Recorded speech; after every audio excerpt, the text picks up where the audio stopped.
Welcome to food awesome. இன்றைக்கி நம்ம என்ன செய்ய போகிறோம்னா காரைக்குடி ஸ்டைல் பொரிச்ச சிக்கன் தான் நம்ம இன்றைக்கி பார்க்க போகிறோம்.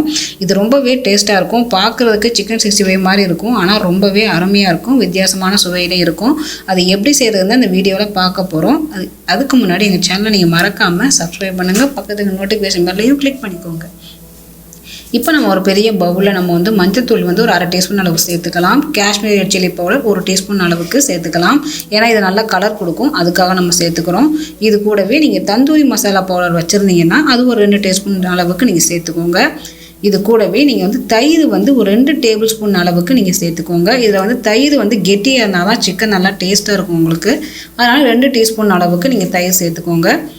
இது கூடவே பொரிச்ச சிக்கனுக்கு தேவையான உப்பு நீங்கள் சேர்த்துக்கலாம். இது கூடவே இஞ்சி பூண்டு பேஸ்ட் 1 டேபிள் ஸ்பூன் அளவுக்கு நீங்கள் சேர்த்துக்கலாம்.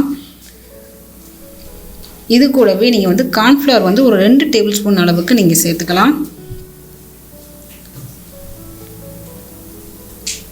அதுக்கப்புறமா நம்ம கரம் மசாலா பவுடர் 1 டீஸ்பூன் அளவுக்கு நம்ம சேர்த்துக்கலாம். இப்போ இதை நல்லா நீங்கள் ஒன்றோட ஒன்று நல்லா நீங்கள் மிக்ஸ் பண்ணி விட்டுருங்க.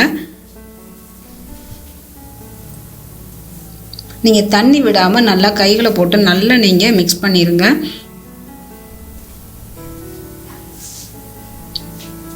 இதுக்கு இந்த தந்தூரி மசாலா பவுடர் எல்லா கடைகள்லையுமே கிடைக்குது. அதை நீங்கள் வாங்கி யூஸ் பண்ணிக்கிட்டிங்கன்னா ரொம்ப நல்லாயிருக்கும். நல்லா உங்களுக்கு வாசனையும் கொடுக்கும், டேஸ்ட்டும் நல்லா அருமையாக இருக்கும். இது கூடவே நைஸாக நறுக்குன்னா கொத்தமல்லி இலைகளை நம்ம சேர்த்துக்கலாம்.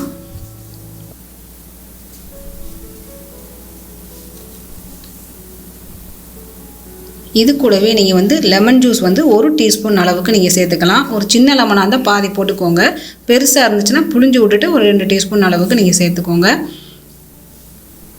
அதையும் ஊற்றிட்டு நல்லா நீங்கள் மிக்ஸ் பண்ணிக்கோங்க.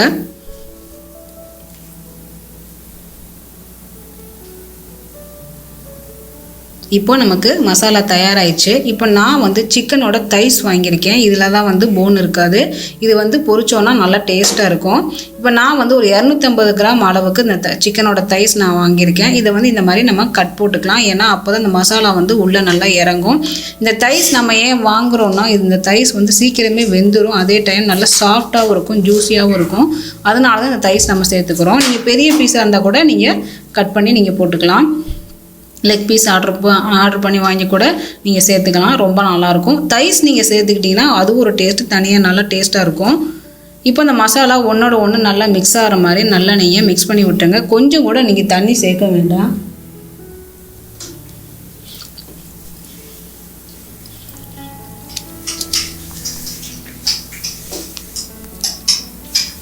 இப்போ நான் எல்லா மசாலாவும் சிக்கனோட மிக்ஸ் ஆகிற மாதிரி நம்ம மிக்ஸ் பண்ணியாச்சு. இப்போ இதை ஒரு 45 நிமிஷம் அப்படியே நீங்கள் ஊற விட்டுருங்க. அப்போ தான் நல்லா உங்களுக்கு மசாலா சிக்கனில் நல்லா இறங்கும். இப்போ நல்லா ஊறிடுச்சு. இப்போ நம்ம பொரிக்க போகிறோம். இப்போ நம்ம கடாயில் தேவையான அளவு நம்ம எண்ணெய் சேர்த்துக்கலாம். எண்ணெய் காஞ்சதுக்கப்புறமா நம்ம ஒவ்வொரு பீஸாக நம்ம ஆட் பண்ணலாம்.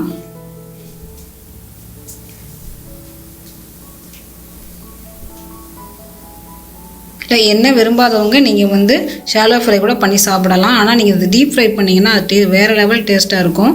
இப்போ நம்ம எல்லா பீஸையும் போட்டு நல்லா ஒரு பக்கம் வெந்துருச்சு. இப்போ அடுத்த பக்கம் நம்ம திருப்பி விடலாம். அந்த காஷ்மீரி ரெட் சில்லி பவுடர் போட்டதுனால பாருங்கள் நல்லா ரெட்டிஷாக சூப்பராக வந்திருக்கு.